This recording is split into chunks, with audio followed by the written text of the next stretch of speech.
Rika, and then carry back to the page and share. All right. So you want to stick ahead in there then? You are here? All right. So, Good morning, good afternoon. this afternoon or morning? Morning. So good morning, everyone. Good morning to the media. And good morning to those that are viewing online via Facebook and other streams. We really want to thank you for taking the time out to be with us this morning for our campaign launch, our Ipledge campaign launch, rather. And we see this as a very significant day for the organization and for what we are about to present to you. And the reason for that would be because of the purpose of the shelter here in Spice Street, what it has been doing over the last 2 years, how it has impacted the lives of many persons who have faced homelessness, not only because of drugs, not only because of family issues, but also from the COVID-19 pandemic that we are seeing, and which has obviously greatly impacted the work that we do here. It has increased on the workload that we do here at the shelter. But nevertheless, we want to pinpoint why it is important um, for us to continue to work, and then why we are obviously pushing our campaign to the public. Now, the Barbados Alliance to End Homelessness was set up in 2019, October, with the focus on rehabilitating and reintegrating homeless persons back into mainstream society. To this date, we've continued continued that, where we are taking persons off the street and giving them a sense of purpose back into society. And on many times, some persons will look and think that because they're homeless, they can't be reformed. Some persons may think because they're homeless, they can't catch a cold. Some people may think they can't catch COVID. And we would like to debunk that myth out there because, truth in fact, they're human beings just like me and they're human beings just like you. And they can be affected one way or the other. Now, since since the organization, we've had persons rehabilitated into homes, as I would have mentioned earlier, and that would have been our method of rehabilitation and reintegration. Several homes across the island, which was serious back and forth helping persons. But we then decided to see if we can bring all of that under one roof, which would obviously eliminate a lot of the stress, but also let us focus more having everything under one umbrella. And I think it would have been in 2019, we would have then approach the owners for the building that we're in on Spice Street and an agreement to purchase the building here. The building was on the market. We saw it for probably over 2 to 3 years before we attempted to approach the owners to, as I said, purchase the building. And then we went into a agreement so that we can be in the building that we are in. And a part of that agreement is that we have a 3 years which we can opt to purchase the building. And after 3 years, if we don't purchase, it goes back on the market. And that is something that we don't want. We want to have the building. We've invested a lot of money and a lot of time to bring in this shelter to where it is. And we want then to obviously appeal to persons out there to support our cause in allowing us to continue to serve here in the building, but not at a rental level, but more at an ownership level. Now, I want to give you a brief overview of what we've been doing since we've been here in this building. When we first started in 2019, we would not have expected. We opened the door in January 1st, actually, 2nd, because January 1st was a buy. We didn't expect that we would have been hit with COVID, and so it sprung the organization quickly into action, having to deal with the COVID-19, having to bring protocols in place, having to deal with that much load of homeless persons. Then we would have quickly went into a lockdown, which then saw us housing about 70 persons over a length of time. Actually, I think it was almost over 3 months within the building. And that might I add, that was challenging because again, we just got sprung into a lot of things. And since then, we've learned a lot, we've seen a lot, and we've understood the purpose of the building. Shortly after the learning about COVID and the lockdown, then we went into a hurricane season, which saw us also supporting those on the streets um, through the hurricane season. And then, not only that, we went into the ash from the Lucifer volcano eruption. And then those that were affected by the ash, it affected everybody. So again, debunking that myth that the homeless don't be affected, we too had to, you know, find cover. They had to find cover as well, and the shelter served in that purpose. On top of serving for the pandemic, the lockdown, the Lucifer volcano, and a number of other things, what we've also found is that we serve this island greatly in the sense that there is her, I can say probably without a shadow of a doubt, there's no female shelter in Barbados for when a female becomes homeless. We're not talking about the situation of domestic violence. We're talking about homelessness. We're talking about people that find themselves homeless in the midst of this pandemic. 1 minute they're homeless, and the next minute they're here asking for assistance in some way or some form or some fashion. What also we are seeing is that the times that they're calling. I remember when I first started without the shelter, people would call us to put up a female or put up a child. We had no shelter. Now we do, and we are getting calls as late as 2 o'clock in the morning to assist women and children, and up to just about 4 days ago, one lady with 4 children, from as young as 2 to 7 years of age, all within that age bracket, had to find shelter here. If not, in the circumstances and the situation that they were facing, they would have had to sleep on the street. And much of us don't know that because we are comfortably wrapped up in our blankets and our sheets at that time of the night. So we don't know the situation that people face at that wee hours of the night. But our organization have to jump quickly when we get calls from the Royal Barbados Police Force, whether we get calls from different agencies, the welfare department, the government themselves, whether it be from ministers back down to line workers within the ministry, whether it be from PSs, wherever, asking us. As far as we would have put out as well, we get calls from embassies, councils, or friends of different organizations, a part of their diasporas, calling us and asking us to put persons up for the night. And so that shows the importance of the shelter and why is it important to continue, because without the shelter, there would be no place at this present moment to put people inside, out of harm's way, out of the climate that they're facing, and obviously in the situation that we're facing. And we've pushed, along with our partners, along with our sponsors, along with donors such as the Maria Hoda Memorial Trust, over the years, and a number of key donors for the Answer Account Group, and people that have supported us continuously, whether it be in kind or not, to basically have this organization functioning every single day to make sure that the lives of those that are affected are helped as much as possible.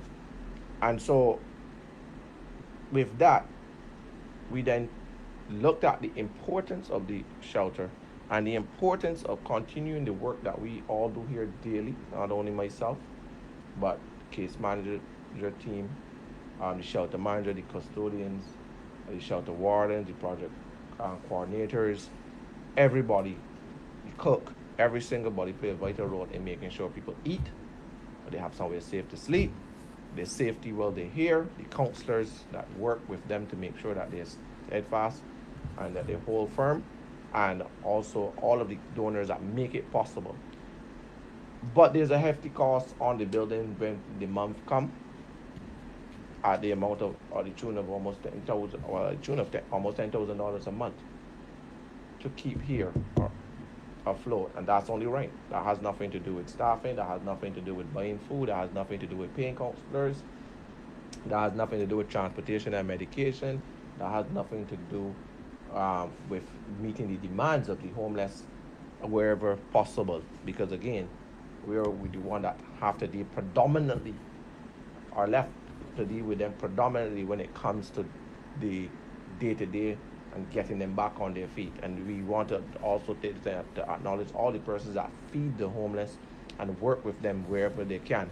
But the organization stand as the forerunner to helping and rehabilitating and reintegrating that individual or those individuals back into mainstream society. And as I said, with that, we've looked at the importance of the building. We look at the importance of keeping the shelter afloat. And if Barbadian could see what we've done, then they too would see the importance of this shelter and the importance of keeping this shelter afloat, right? And that is what we are right now focusing on. Sorry, that's right now what we are focusing on. Now, our campaign here today is geared at it's called Ipledge campaign, which is geared at purchasing this building at the $1 million tag that it is up for on the market. And we want to be able to meet that demand. And in order to meet that demand, I will let Samantha explain to you what it is and how it is that we can meet that demand. But as I said, it is important that Barbadians see the need for such a shelter like this. It is important because I can tell you, of the 200 plus people that have come through this door, new clients that have come through this door within this short time seeking shelter, we didn't add the children yet, seeking shelter, it's a lot.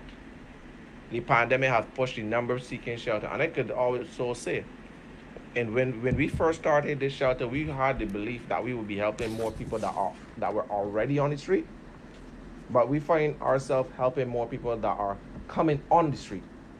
Not that we don't help the ones on the street, but our job, the numbers of people that are calling us on a day-to-day asking us for assistance have surpassed that are already on the street.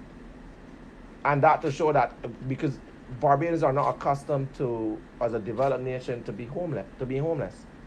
If I have a situation where you can become homeless, I can call a brother, sister, aunt, or uncle. But when you have already exhausted all of that system, or when you have a mental problem, or when you have a drug problem, or when you have a whatever situation that the person that you're seeking help don't understand, you find yourself homeless. And so with that, we must see the importance of a shelter like this, supporting people, being able to house 90 people at any given time, including a nursery for children, including women, all protected, all being able to be assisted in a way that they feel comfortable to come in at the shelter. Then we must see the importance. We know for sure now, if there's any situation that happening in Barbados, we can help. The government has called upon us to help several times. I said the police, every department, every agency that I know from here back overseas call us to assist people, and we have to see that is a blessing in itself to being able now in Barbados for the first time in history to be able to have a shelter that support the need of the people meet the need of people where they are at. And so I said with the Ipledge campaign, we want to be able to purchase this building. We want to be able to leave this building as a mark for Barbadians to be able to have somewhere continuing care somewhere that they could for continuing care for those that find themselves homeless. And so I said with that, I'll let Samantha explain the campaign, explain what it is that we're aiming to do, and go from there.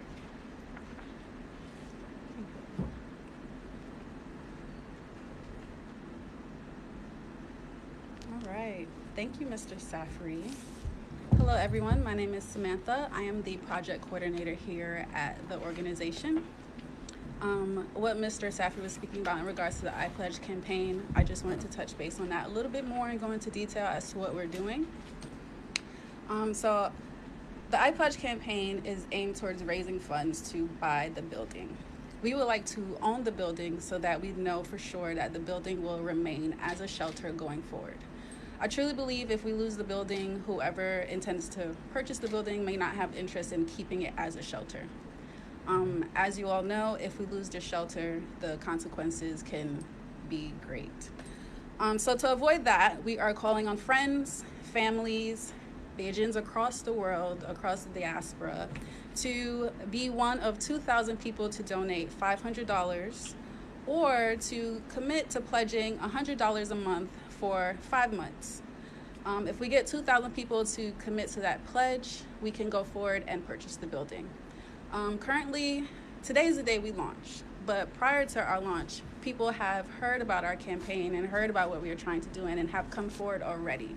So I feel like if we get the word out more to everyone across the nation, that the pledges can come in some more, and we'll feel more comfortable that we'll reach our deadline by March of 2022. Anything you can send, anything you can give, every dollar helps us reach our goal. I've been here for a short period of time. Say about 6 years ago, I was a volunteer, and then I came back, and Mr. Safri was able to put me on the team. Since I've been here, I truly can understand the importance of this shelter. I have been able to see face to face how we help our community. I've seen women, I've seen men, I've seen children, and it's kind of scary to think that if this building didn't exist, that they wouldn't have nowhere to go. I see here at the feedings that we host, people come here daily to get food, up to 50 to 70 people. And in my mind, I keep thinking, if we didn't have this building, where would they go? I've seen men come through the doors, asking for help and leaving with job interviews, leaving with, stuff that can help them get through, whether it's bank cards, ID cards, just more, giving people more stability to get through their day to day. So again, if we did not have this building, I don't understand how these things can continue to happen. So I am truly trying to push us towards our goal with asking 2,000 people to donate or pledge to donate $500. I know it sounds like a lot because it's COVID times, but if you can give 100 and ask your friend or ask a family, ask your coworkers, maybe you guys can come together as a company and just pledge the $500. 2,000 of you, we will greatly appreciate it. The staff here needs it, the volunteers here need it, the clients need it. We need you to come forward and pledge $500. If you have any questions, any concerns, want any more information about how you can contribute and how you can donate, you can call us here at the office at 538-2480. Before I give the mic back over to Mr. Safri, I just want to take a second to thank all those who have helped us so far. The volunteers, we have the Transport Board Sports and Social and Cultural Club. We have a few individuals. We have B3 Imaging, we have Sign Depot. They have contributed to a lot of our marketing campaign. Everything Branded, Gabrielle's Art and Print, advertising aids. Thank you guys for your donations, your sponsorships. If I'm forgetting anyone, I am truly sorry. So again, if you have any questions, if you want to know more about donating, please call the office at 538-2480. Thank you.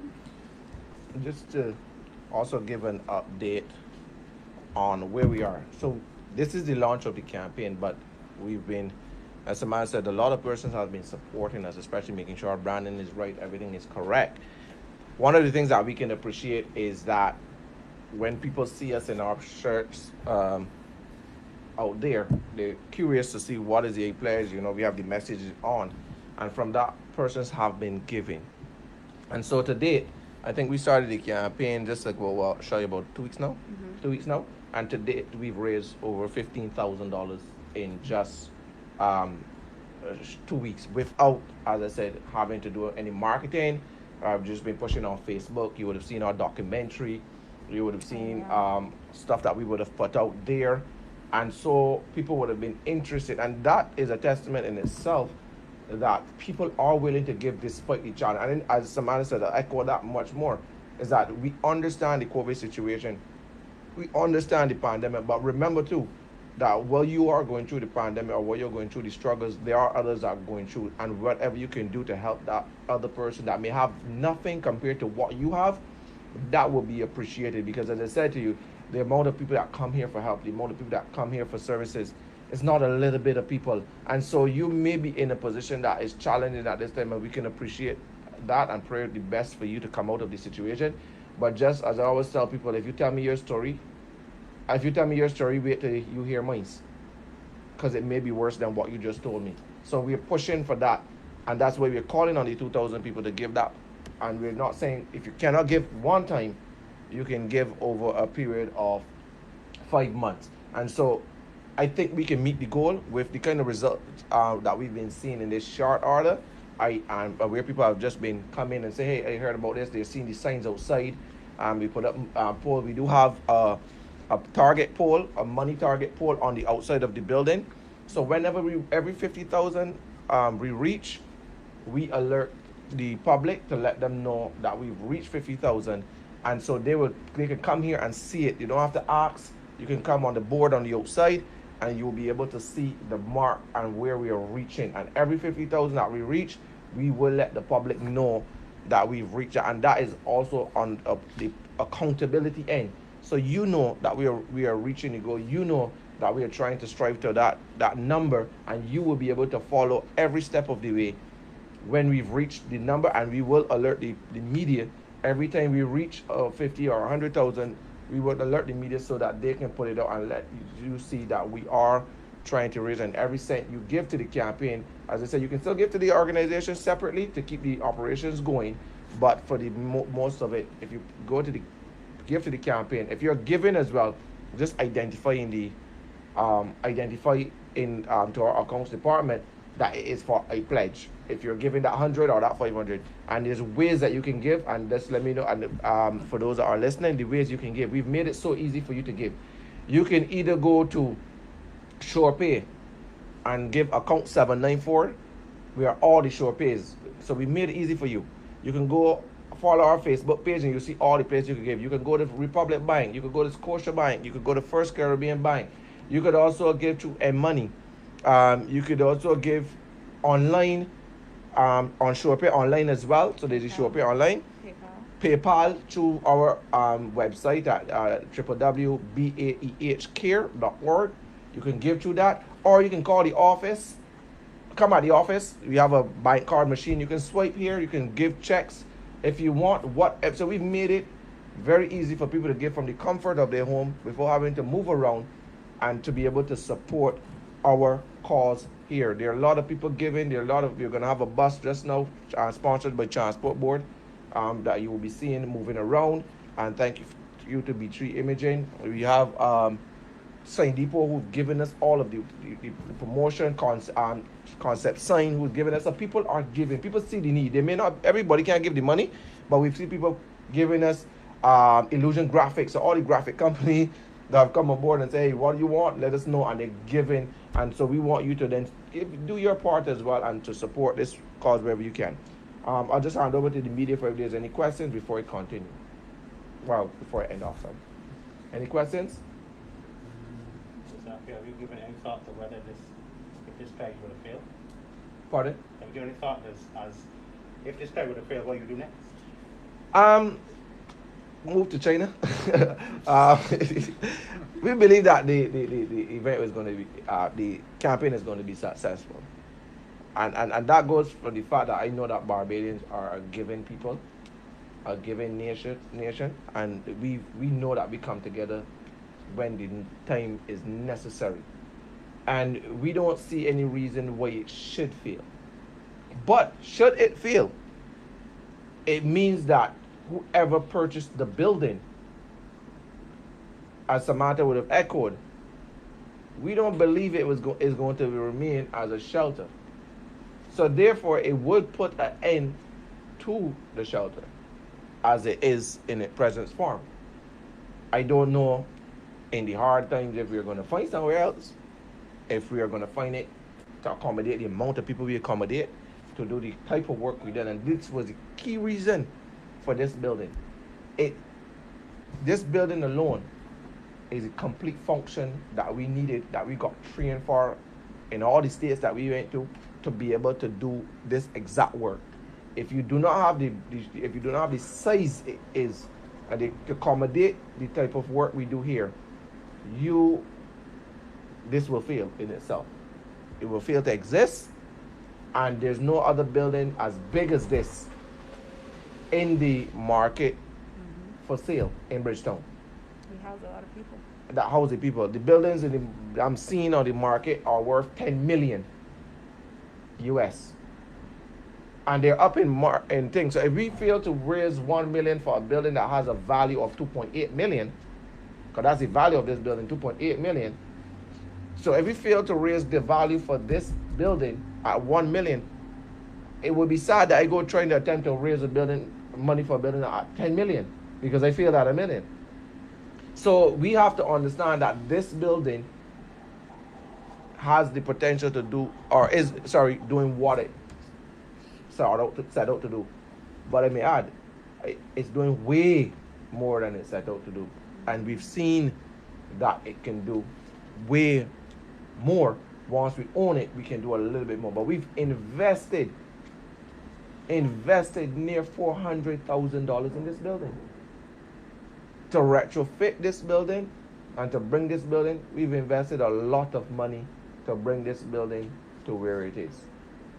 It was not cheap, it's still not cheap, but at the end of the day, we can still make the thing. So I believe that Barbadians, we can make it, but I can tell you that if we lose this building, the building will cease to exist. And then, if you yourself, because of the situation that we are facing now, become homeless, then I guess you will have nowhere to go either.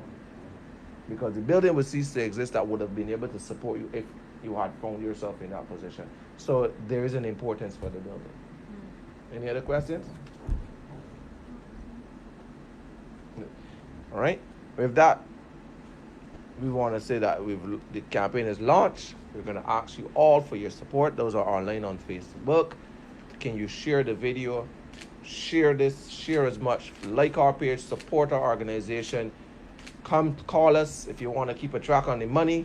Call us if you want a copy of financials. Call us. Whatever it is that we need to make you and your organizations comfortable to be able to pledge to this support. We have the accountants backing us. We have the accounting agencies tracking us to make sure that we are on par with everything. So we need your support to make this successful. Share, like, follow. And we want to thank each and every one of you. We want to thank the media for always coming so prompt to support us. And all of you on Facebook, we want to just thank you for your support. Thank you for watching. Thank you for tuning in. And if you can give, where you can share, we would appreciate it.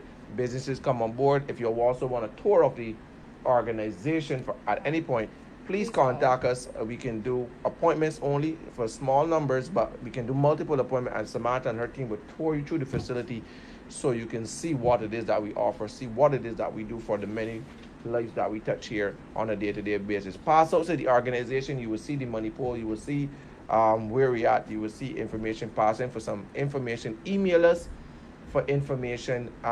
Go on our website, www.Baeh, spells out Barbados Alliance to End Homelessness, and you can follow us, you can tune in, and we'd be happy to share any information with you at any point of time. Yeah? So we just want to thank each and every one of you. Thank you for tuning in, and have a blessed and wonderful day.